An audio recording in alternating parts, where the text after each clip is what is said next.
வணக்கம். தனிமையான வாழ்க்கை முறை. இந்த தனிமையான வாழ்க்கை முறைங்கிறது மிகவும் ஒரு கடினமான வாழ்க்கை முறை. அப்படி இருந்தாலும் அனைத்து மனிதர்களுமே ஏதோ ஒரு சூழ்நிலையில, ஏதோ ஒரு சந்தர்ப்பத்தில நிச்சயமாக அப்படி ஒரு வாழ்க்கைய சந்திச்சு தான் கடந்து வந்திருப்பாங்க. அப்போ இதை பற்றிய ஒரு தெளிவான புரிதலும் இங்கு இல்ல. அதுக்காக இங்கே ஒரு சரியான விழிப்புணர்வும் சரியான புரிதலும் தேவைப்படுகிறது. அப்படி நாம் பார்க்கும்போது இந்த தனிமையான வாழ்க்கை முறையில் 3 வகை இருக்குது. ஒன்று உறவுகளால் கைவிடப்பட்ட தனிமைப்படுத்தப்பட்ட வாழ்க்கை முறை. உறவுகள் அனைத்தும் இருந்தும் உறவுகளுக்குள்ளேயே தன்னைத்தானே தனிமைப்படுத்தி கொண்டு தனிமை உணர்வோடு வாழக்கூடிய வாழ்க்கை முறை. மற்றொன்று இறுதியானது முதுமையில் தனியாக வாழக்கூடிய ஒரு வாழ்க்கை முறை. இந்த 3ல் நம்ம முதலாவது நம்ம பார்க்க போகிறது அந்த உறவுகளால் கைவிடப்பட்ட வாழ்க்கை முறை. இந்த உறவுகளால் கைவிடப்பட்ட வாழ்க்கை முறையில் எந்த உறவு கைவிட்டுச்சோ அந்த உறவுக்கு முன்னாடி கைவிடப்பட்ட உறவு தன்னுடைய வல்லமையை வளர்த்து கொண்டு, தன்னுடைய திறமையை வளர்த்து கொண்டு, புதிய திறன்களை கற்றுக்கொண்டு கைவிட்ட அந்த உறவுக்கு முன்னால் வாழ்ந்து காமிக்கிறது, வைராக்கியமாக ஜெயிச்சு காமிக்கிறது. இது அந்த உறவுகளால் கைவிடப்பட்ட உறவால் அந்த நேர்மறையான எண்ணம் கொண்ட மனிதர்கள் இந்த மாதிரி வாழ்ந்துடுறாங்க. இதிலேயே எதிர்மறையான எண்ணம் கொண்டவர்கள் என்ன பண்ணிடுறாங்க அப்படின்னா, உறவு கைவிட்டுருச்சு அப்படிங்கிற எண்ணத்திலேயே ஒரு விரக்தி நிலைக்கு போய் ஒரு தவறான செயல்களில் ஈடுபட்டு தவறான பாதையில் போய் தன்னையும் அழித்து கொண்டு தன்னுடைய வாழ்க்கையும் அழித்து கொண்டு வாழக்கூடிய நிலையையும் நம்ம இங்கே பார்க்குறோம். அப்போ இதில் எப்படி நேர்மறையாளர்கள் எதிர்மறையாளர்கள் இருக்கிறாங்களோ அதே போன்று உறவுகளுக்குள்ளேயே வாழ்ந்து கொண்டு தன்னைத்தானே தனிமைப்படுத்தி கொண்டு வாழக்கூடிய அந்த வாழ்க்கை முறையிலும் நேர்மறையாளர்களும் எதிர்மறையாளர்களும் இருக்கிறாங்க. குறிப்பாக அந்த இதில் வாழக்கூடிய எதிர்மறையாளர்கள் என்ன பண்ணுறாங்க அப்படின்னா, உறவுகளுக்குள்ள தன்னைத்தானே தனிமைப்படுத்தப்பட்ட உடனே அந்த உணர்வுக்கு இவங்க அடிமையாகிறது. தொடர்ச்சியாக அந்த தனிமையை உணர்ந்துக்கிட்டே இருக்கிறது. இது ஒரு ஆரம்பத்தில் ஒரு சின்ன மனநோயாக இருந்தாலும் இது வளர்ந்து ஒரு கட்டத்தில் மிகப்பெரிய மனநோயாக மாறி புலம்பலுக்குள்ளே போயிடுறாங்க. இந்த புலம்பலுக்குள்ளே போனவங்க என்ன பண்ணுறாங்கன்னா, புலம்பலுக்கான அடுத்த கட்டமான வடிகாலை தேடுதல் அப்படிங்கிற ஒரு நிலைக்குள்ளே போகிறாங்க. அந்த வடிகாலை தேடுதல்ங்கிற நிலைக்குள்ளே போகும்போது உறவுகளுக்கு உள்ளேயே தேடிட்டா, அந்த வீட்டுக்குள்ளேயே தேடிட்டா பிரச்சனை கிடையாது.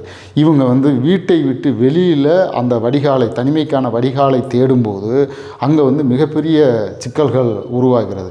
குறிப்பாக ஆண் பெண்ணிடமும் பெண் ஆணிடமும் பாலினரிடம் தேடும்போது நிச்சயமாக மிகப்பெரிய சிக்கல்கள் உருவாகுது. இதை விட இன்னொரு விஷயம் என்ன அப்படின்னா, நான் தனிமையில் வாழ்கிறேன், நான் தனிமை உணர்வோடு இருக்கேன் அப்படின்னு சமூக வலைத்தளங்களில் பகிர்வது மிகப்பெரிய ஆபத்தை உருவாக்குது. அதுவும் குறிப்பாக இரவு நேரங்களில் பகிர்றது. அது யாராவது பாகுபாடு இல்லாமல் ஆணாக இருந்தாலும் பெண்ணாக இருந்தாலும் தவறு தான். இந்த முறை நிச்சயமாக தவறு. அப்போது இவங்க நம்ம எதிர்மறையாளர்கள்னு சொல்கிறோம். தனிமை உணர்வுலேயே எதிர்மறையாளர்கள்.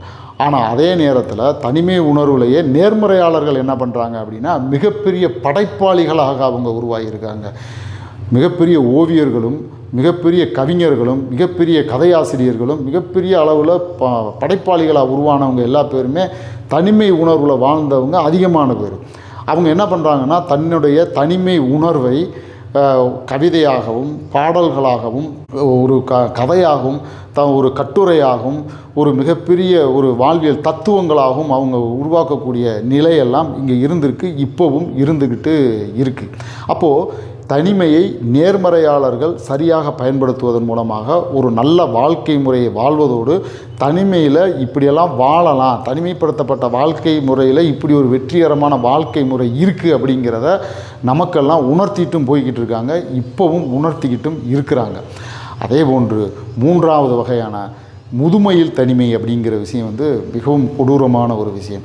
அதை அந்த இளமை பருவத்தில் நம்ம அதை உணர முடியாது. அதை எப்படி உணரலாம் அப்படின்னா, அந்த முதுமையானவங்க வீட்டில் இருக்கிறவங்க நம்ம வெளியில் போயிட்டு வரும்போது நம்ம கையை பிடிச்சி பேசும்போது நம்ம அப்புறம் பேசுகிறேன் அப்படின்னு சொல்லிட்டு நம்ம சாதாரணமாக நம்ம கடந்து வீட்டுக்குள்ளே போயிடுறோம். அல்லது அப்புறம் பேசுகிறேன், நான் ஆஃபீஸ் போயிட்டு பேசுகிறேன் அப்படின்னு சொல்லிட்டு சாதாரணமாக கடந்து வீட்டை விட்டு நம்ம வெளியில் போயிடுறோம்.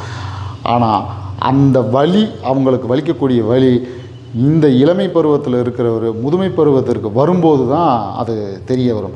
அதனால் முதுமையில் இருக்கக்கூடியவர்களிடம் அந்த தனிமை உணர்வு ஏற்படாமல் இருக்கும் அளவிற்கு நாமும் அவங்க எப்பெல்லாம் அவங்களோட பேசுகிறதுக்கான வாய்ப்பு இருக்கோ அந்த மாதிரி அந்த நேரத்தை சரியாக பயன்படுத்தி பேசுவதன் மூலமாக அவங்களுக்கு தனிமையை கொடுக்காமல் இருந்தால் நாம் முதுமை அடையும் போது நமக்கும் அது போன்ற தனிமை நிச்சயமாக கிடைக்காது. ஏன்னா பிரபஞ்சத்தில் நீங்கள் எதை கொடுக்குறீங்களோ அதை தான் திரும்ப நம்ம பெறுவோம் அப்படிங்கிற ஒரு நிலை இருக்குது. அதனால் முதுமையானவர்களுக்கு தனிமையை கொடுக்காமல் நாம் இனிமையை கொடுத்தோமானால் நம்மளுடைய முதுமையும் நிச்சயமாக இனிமையாக இருக்கும். இந்த தனிமை மிகப்பெரிய நேர்மறை சக்தி வாய்ந்தது. தனிமையை சரியாக பயன்படுத்துவோம். தனிமை உணர்வை இல்லாமல் ஆக்குவோம். நன்றி.